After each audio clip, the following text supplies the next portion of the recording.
Hey, I'm with Ven Sio, who's president of Sanitary Care Products in Asia. So thanks so much for jumping on the Zoom calls, Ben. Hey, thanks for taking me, Tom. Good to No see you. problem. Yeah, you too. Do you want to just introduce yourself and tell everyone a little bit more about your company? Oh, yeah, thanks. My name is Ven.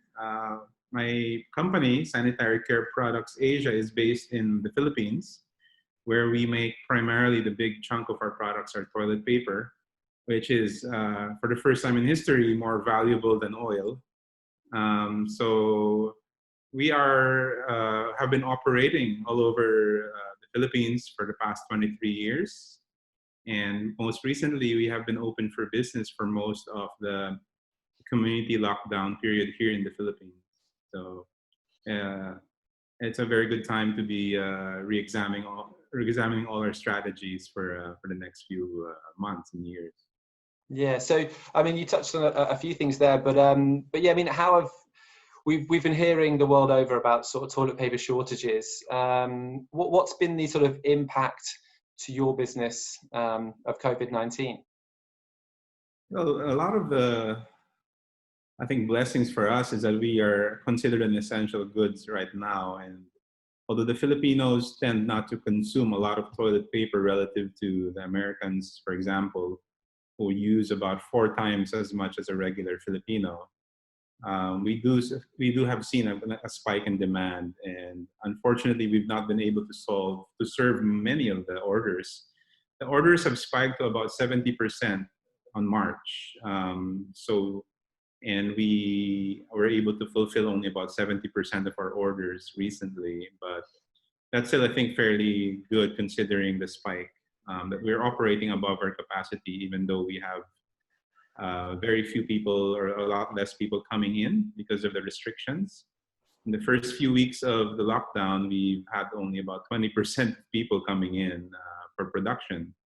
And nowadays, the past few weeks, we've been able to bring that up to about 70, and I think recently 80% of them have been able to come in.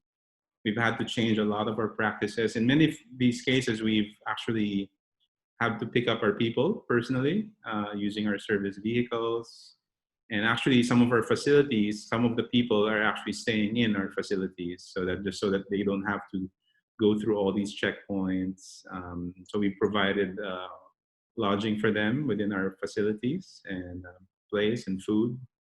So these are things that I think we hope will be resolved once some of the lockdowns are going to be lifted.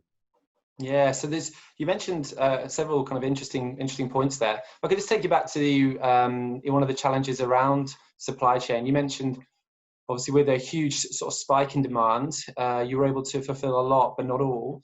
What caused what caused this sort of, was it a supply chain issue where you literally couldn't get the goods, or was it more that the spike was just because people were hoarding and rushing to buy? Well, in terms of our internal raw materials, we actually have a good level of inventory at the start. We are used to ordering about having 3 to 4 months worth of raw material inventory. So the initial problems came when we didn't have enough packaging. And of course, obviously, we didn't have enough people to produce it. So those were the constraints.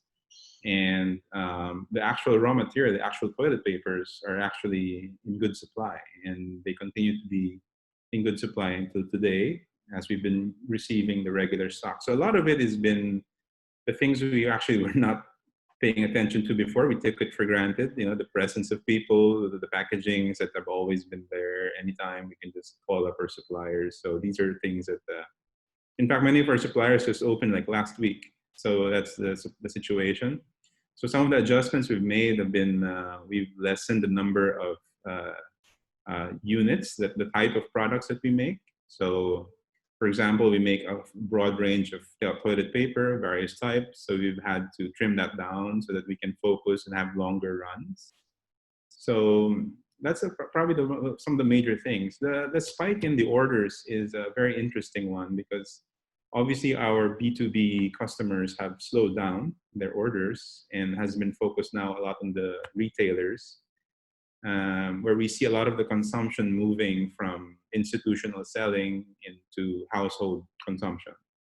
And I think that's something that's probably a very powerful trend coming in the coming months, that people will continually working from home. Certainly our own people will be working from home, while a few of them can come in as skeletal workforce. Yeah, that's really interesting. You mentioned standardization there. So this is a trend that we've seen. So in times of huge demand, just what standardization of product ensures, I guess, that most more people get more people get sort of the product, and you're able to produce more efficiently. Is that fair? Yeah, that's fair. I think that's the way to go, and I've actually seen this in our industry. Many of our fellow toilet paper makers and converters like us have been doing the same, and we've had to lessen a lot of the other items that I think right now the whole point is just to have something on the shelves, and to do it very fast. You would normally want to have a long run in production rather than keep stopping it so that you can make different variations. So we've had to streamline that. Recently, though, once we became more comfortable and a lot more people were able to come into work, we were able to begin adding more of the older variants, certainly. But that's something we've had to adjust. And let's see, at least it's a good practice for us. If in case it happens again in the future, we're more ready now to do the adjustment. Yeah, that's interesting. It's a really interesting learning, that when these sort of times are tough and these challenges, it's just kind of getting back to having something that's essential, that can benefit the most number of people. So that's a really great insight. You mentioned obviously that it's been another challenge has been simply getting workers to work, and you also mentioned that you've actually keeping some workers are able to stay on site. Can you tell me a bit more about that? Oh yeah, because a lot of the problems here in the Philippines is that a lot of local governments are in control of the flow of people. Certainly some areas are hit harder. So some of the areas have been stricter about moving people around. And we actually have a national mandate that the government have said to us that you guys should be continuing work. Please continue working. That's what they're saying, right? But the problem is that certain local government units are more strict about that implementation. So a lot of our people couldn't get in. Even if they wanted to, even if we were picking them up, there's a lot of these rules. I would say that's actually gotten better in the past few weeks as people got into the groove of, which products, which companies should be supported by this. Otherwise, it's going to be chaos. And actually, it's a lot harder for other industries like food, and we're in a easier phase because we actually are medical devices. It's easier to justify. But we've had to have people stay in. So we provide them lodging and all the necessities, comfort, internet, TV, so they can have a comfortable time here. Recently, they've been able to go home because they've seen that the lockdown has been kind of eased a little bit, or at least the checkpoints are more understanding. So it's certainly an experience like camping, and so yeah, but it also feels good that you have some people who are really dedicated in their job. So we've been supporting them. Overall, we've been giving extra allowances for people coming in, transport support, and we've also recently released more funds for people, 13-month, etc., so that they can just be not worried too much about food on the table, especially nowadays because nobody's working at least in other industries. So it's obviously a big worry for them and their families. Yeah, so I think it's good. Yeah, I mean, obviously some people work from home. Obviously, some of your staff are sort of homing from work. But yeah, I think that's good. I think you're right. The most important thing is that you're sort of looking after your employees and ensuring that they can take care of their loved ones and take care of themselves as well. So that's great. I was going to ask you as well. One of the kind of core things that often happens when there's a bit of a downturn or some uncertainty is people looking at cash flow. Is cash flow been a focus for you? Well, we've had to do that because certainly we're putting up a lot of capital for the inventory, the stuff that we're selling. So we've been knocking on the doors of some of the retailers that we were telling them, we've been delivering to you. We have to just want to make sure you're going to be paying us. And thankfully, many of them are honoring this. It's not been a major concern in terms of the retailers paying us. I think this is more of the case of the B2B customers who are not open at this point. We can't even reach many of them, and whether or not the current orders that they had before the lockdown will be processed. Right now, we're pretty much expecting that they'll be delaying their payments. I think that's the best case scenario right now.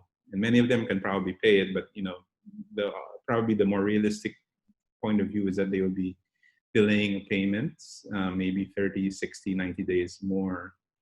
So we've had to return to a more of a cash-oriented culture. So certainly some of our deliveries, we've been asking them if you can just pay it in cash, especially for entertaining new customers. So, but a lot of the bigger and older customers we've had, we've seen that they've been constantly paying us. Obviously, in the first few weeks, we were very anxious about it, and then but we saw that they were processing it, and we saw that a lot of their accounting staff were coming in, and they were able to process payments. So, but yeah, we've had to basically review every expense, every planned program for this year. Sales promotions, marketing programs, everything has been reconsidered very early on, about 2-3 weeks in, because I was very direct in saying that this is a new reality. All the previous assumptions we've had are gone.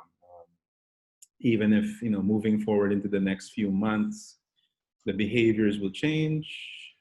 Even competition. Right now, from what I hear, we're probably only certainly the biggest delivering company right now in our industry.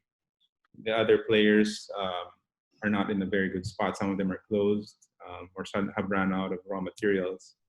So we're not seeing a lot of competitive pressure at this point. So we have to review a lot of these programs. Should we do, advertising or anything like that? So we pretty much have scrapped many of it, or at the very least delayed it. So till we can get a grip of the new reality. And of course, it allows us to put more cash in where it matters, raw materials, inventory. Actually, another important thing that we've been doing is actually working with our suppliers and making sure that they're liquid, that they have enough cash, they're solvent, so we've been paying and releasing some of their receivables early so that they can continue working. And certainly we've been telling them, please come to work already. We need plastic, we need boxes, we need these things, right? So so we tell them. So sometimes we pick up the stocks from their warehouse ourselves. They used to deliver it, so because they haven't been able to get any of the certifications to get through checkpoints, so they haven't been processing it. So when we have been doing that, so we've been the one picking up some of their stuff. So yeah, I think the focus is not just the customers. I think important also to look at your suppliers and how they're doing, because they'll be very important for you. And a lot of the KPIs have been reviewed, and in fact, I've thrown out most of them because right now I don't really care about cost cutting or getting the cheapest stuff. Right? For me, I just want something, just deliver me something. Hopefully that will be something we can probably be focused again, maybe in a few more months. But right now, it's more about effectiveness than efficiency. Yeah, that's super interesting. Yeah, I mean, it's tough to focus on KPIs when you're just kind of reacting and adapting to the new normal. And it's great that you're obviously managing suppliers and obviously working out, with your own customers as well. You touched on it and mentioned it a couple of times in your answer as well. So you mentioned the sort of the new reality. So what sort of trends do you see, and what is your vision for the new reality? Well, first of all, we're seeing a continued social distancing. That's something that's going to happen. Working from home, household consumption going up. So we're seeing that as a very strong trend. And basically, the window for this is the release of a vaccine for COVID-19. So anything before that, you're going to be pretty much having the same setup as we're kind of feeling now. Hopefully, a little bit more free, a little bit more. A little less strict, but that's something that we can probably expect. So certainly in our company, we're planning that, certain departments, most of the departments will not have their full force at any one time here in the office. So that's one major thing. We'll be expecting a lot of working from home to continue, a lot of flexible time, a lot of new practices involved in monitoring productivity, working from home. So I think these are things that I think not just our company, but many companies will be facing. The second thing is that if you do go to work, a lot of the protocols are going to be something new. In the same way, I think many of us who've lived through 9/11, and all that terrorism time, the airport experience certainly changed, right? So I think in the same way, I think we'll see this all over. And as you go into work, as you go home back home, actually, you have to have your own disinfection protocol. You don't want to hurt your family as you go home as well. So these are probably the two major ones that I can see in terms of like how we work and of course how we treat each other. So that those are, I think, major things. As for our actual industry, I really think that the consumption, as far as my industry is concerned, of course we make toilet paper, wet wipes, trash bags. We're still seeing some increases, but it's more about where they're consuming our products rather than whether it has increased. Now, if you're talking about things like hand sanitizers, alcohol, disinfectants, those are going to definitely increase in terms of consumption. But as far as like toilet paper in the Philippines is concerned, probably we're not seeing a major bump in that. Maybe in other like related products like paper towels, for sure. But I think we're going to see a normalization in demand in terms of like the panic. So certainly we did not experience anything like what happened in the US where they're fighting over in Australia as well, yeah. So oh, wow. Yeah, it was all pretty crazy for a little while. Okay, cool. So it sounds like you're already planning for the future. You're already preparing. Is there anything that you've kind of started doing during this period that you're going to continue doing going forward? I think the major thing driving and probably supporting our current operations is something that we have started not recently, but we've started it 8 years ago, and certainly that's the digitalization. That's really going to be the cornerstone of a lot of these companies. The problem is many of them are just thinking about it now, but we've been blessed that we've been able to think about this early on. Certainly, one of the first things we did actually was switch our ERP. Obviously, we've been talking with NetSuite on that, and they've been serving us. We've been with them for 8 years now, maybe 7 years. So that has really helped us. So and I think we see this a lot. Of course, everybody's doing a lot more virtual stuff. Certainly, like this meeting, Zoom, and all the kind of teleconferencing. But I think a lot of the digitalization efforts is something that's really important. In fact, the mantra I've been hearing is that it's high tech, low touch. So kind of sad, right? But then that's the reality. But at least until we get a vaccine. And certainly, like being on the cloud, being digital is very important, and we do that a lot. I think that's been allowed us to really be working relatively smoothly, than other companies that I've been hearing about, because they just got shocked into it. Personally, we have been planning this kind of setup for a while as a company. It's just that we did not think it would be a 2020 item, right? So it's more like, so we had to accelerate it a bit. So we're still struggling with, okay, how do you monitor like work from home productivity? Because I mean, that's hard. I mean, really, your kids are running around, your wife or your husband. But so everybody's just adjusting to that. But at the very least, technology is there. At least our own preparation is there. But it's more about really living in that new normal. It's making people adjust. So yeah, you're right, and I think you've touched on it a bit as well. I think it's making sure everyone's safe and happy and sound first, and then obviously working everything else from there. Is anything sort of anything you've learned or any advice you could give to other businesses that you might inspire other people? Well, first thing is that many of us, when we get interviewed in some of these fancy, question and answer sessions with people or the media or something, a lot of the business people say, our people are our best asset. I think your people now know the real answer to that if you haven't been real honest about saying that, if you've just been saying that for real. So the first thing you really have to do is secure your people. And I'm glad that we've done that, and managers have helped me do that, checking on people, and making sure we release financial help for them if they need it, and of course accommodate with them. An interesting thing we've been doing as well is having these it's like mental health care sessions as well, running through adversity, getting people talking. Because the problem with this self-isolation, right, this quarantine, is that you think you're the only one going through this. The truth is your team is with you. Many of us are feeling the same things: anxieties, the fears, the worries. And we've been able to have these virtual sessions where we talk about that and just sharing, just no judgment, and just acknowledge. And when you hear others going through something similar to you, at the very least you don't feel so alone. So these are things that can help us, and I think that's something many managers, many owners should consider as well. And many of us entrepreneurs, I should know this from experience, we try to we tend not to share some of our worries with our people. You'll be surprised, many of them can help you. And then, so I think really looking into the human aspect of the business. And then after you kind of secure that, I would say that's when you really begin talking about the mission. Because of course the mission is important. It's what's going to get the food on the table.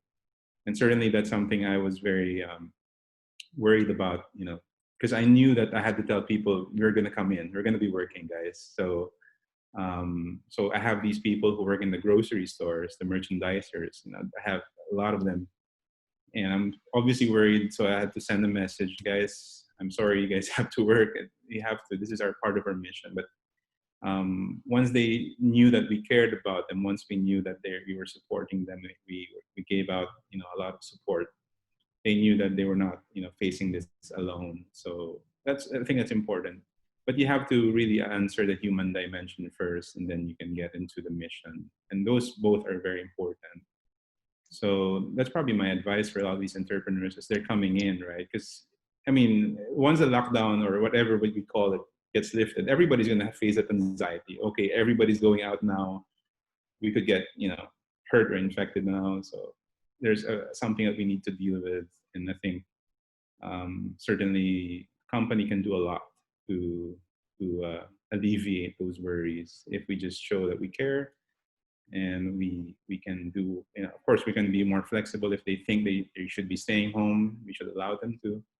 So these are things that are completely new, and but I think there's a human solution to this human problem of these worries, anxieties, and feelings. So, because once they kind of get it out of their head, then they can focus on their mission. So. Yeah, no, I think that's really important, and I think you touched on it, and you really nailed it there. I think that you're right. This is about about humans, and it's about being in this together, and it's about sort of overcoming things as one. So yeah, that's a great way to end the interview. So Ven, thanks so much for coming on and sharing your story and all your insights. It was really great to chat to you. Thank you so much. Thank you so much, Tom.